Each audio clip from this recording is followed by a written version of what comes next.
Hello, Assalamualaikum. How are you all? Hope you all are fine. Welcome to my YouTube channel and Facebook page Rayhan's Teaching. This is Mohammad Rayhan Rana. আজকে আমরা আমাদের ধারাবাহিক speaking ক্লাসের যেটা নিয়ে কাজ করব সেটা হলো have to, has to, had to এর ব্যবহার।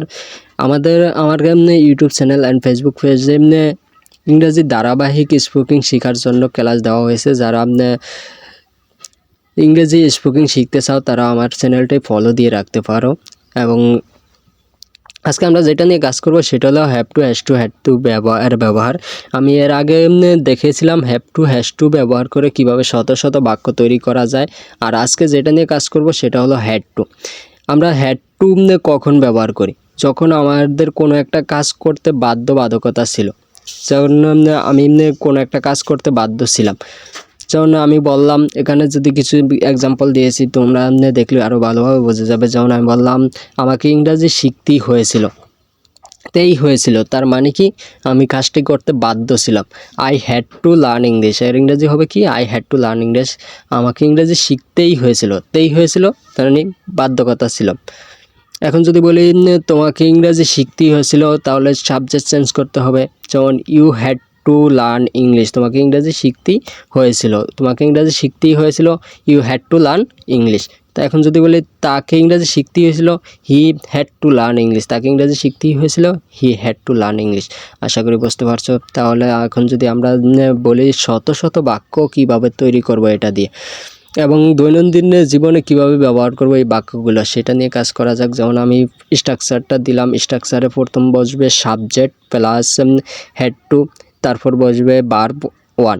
সব কীভাবে বাক্য তৈরি করা যায় দেখে নেওয়া যাক। যেমন আমি বললাম, আমি একটা সাবজেক্ট নিলাম আই, তারপর নিলাম had to, I had to go. তাহলে কী হবে? আমাকে যেতেই হয়েছিল। আই হ্যাড টু গো, আমাকে যেতেই হয়েছিল। যেতে হয়েছিল তার মানে কি আমি বাধ্য ছিলাম যেতে। এখন যদি বলি আমাকে খেলতেই হয়েছিল, আই হ্যাড টু প্লে, আমাকে খেলতেই হয়েছিল, আই হ্যাড টু প্লে, আমি খেলতে বাধ্য ছিলাম। এখন যদি বলি আমাকে জানতেই হয়েছিল, আই হ্যাড টু নাও, আমাকে জানতেই হয়েছিল।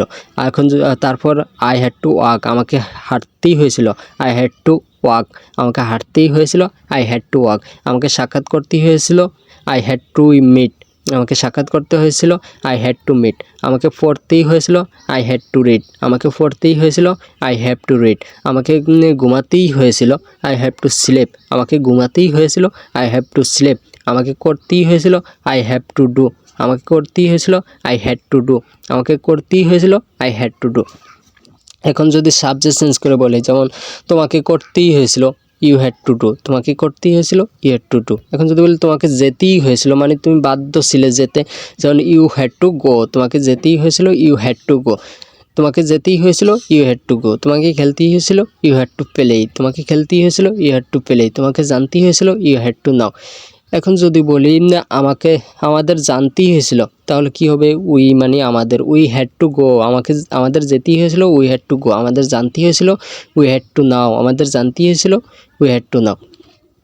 তারপর যদি বলি তাকে খেলতেই হয়েছিল, হি হ্যাড টু প্লে, তাকে খেলতেই হয়েছিল, হি হ্যাড টু প্লে। তাকে যেতেই হয়েছিল, হি হ্যাড টু গো, তাকে যেতেই হয়েছিল, হি হ্যাড টু গো। তাকে জানতেই হয়েছিল, হি হ্যাড টু নাও, তাকে জানতেই হয়েছিল, হি হ্যাড টু নাও। তাকে সাক্ষাৎ করতেই হয়েছিল, হি হ্যাড টু মিট, তাকে সাক্ষাৎ করতেই হয়েছিল, হি হ্যাড টু মিট। তাকে ঘুমাতেই হয়েছিল, হি হ্যাড টু স্লিপ, তাকে করতেই হয়েছিল, হি হ্যাড টু ডু, তাকে করতেই হয়েছিল, হি হ্যাড টু ডু। এখন আমরা পজিটিভ সেন্টেন্স কীভাবে তৈরি করে সেটা তো বুঝে গেলাম। তাহলে এখন যেটা নিয়ে কাজ করব, নেগেটিভ কিভাবে করব। যেমন আমার কোনো কাজ করতে হয়েছিল না, এটা কিভাবে করব।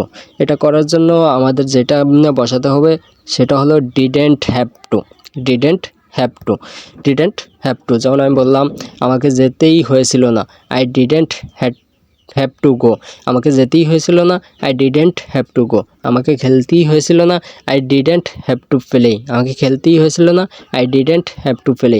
আমাকে জানতেই হয়েছিল না, আই ডিডেন্ট হ্যাভ টু নাও, আমাকে জানতেই হয়েছিল না, আই ডিডেন্ট হ্যাভ টু নাও। আমাকে হাঁটতেই হয়েছিল না, I didn't have to walk, আমাকে হাঁটতেই হয়েছিল না, I didn't have to walk. আমাকে সাক্ষাৎ করতেই হয়েছিল না, I didn't have to meet, আমাকে সাক্ষাৎ করতেই হয়েছিল না, I didn't have to meet. আমাকে করতেই হয়েছিল না, I didn't have to do.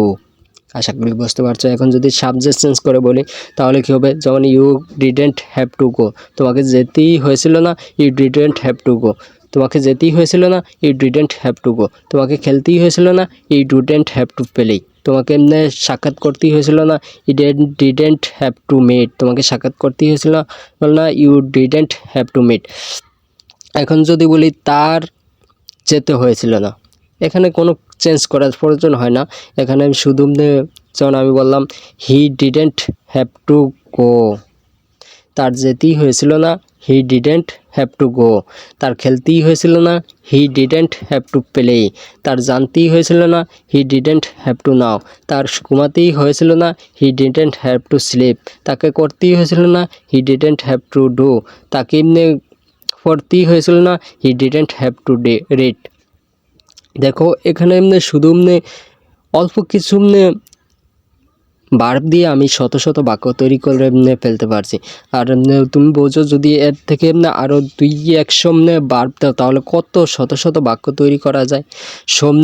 যত ভার্ব দিয়ে তুমি প্র্যাকটিস করতে পারবে তত দ্রুতই ইংরেজি স্পিকিং শিখতে পারবে।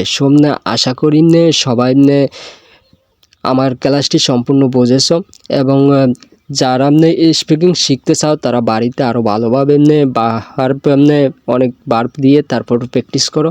আশা করি সবাই অনেক ভালো কিছু করতে পারবে। আমাদের স্পিকিং ইংলিশ শেখার জন্য আমার চ্যানেলের সাথে থাকো। আমাদের চ্যানেল ধারাবাহিকভাবে ভিডিও দেওয়া হচ্ছে, এবং যারা ফেসবুক পেজে দেখছো তারা ফেসবুক পেজটা ফলো করে দিও। আজকে এই পর্যন্তই, সবাই ভালো থাকবেন। আল্লাহ হাফেজ।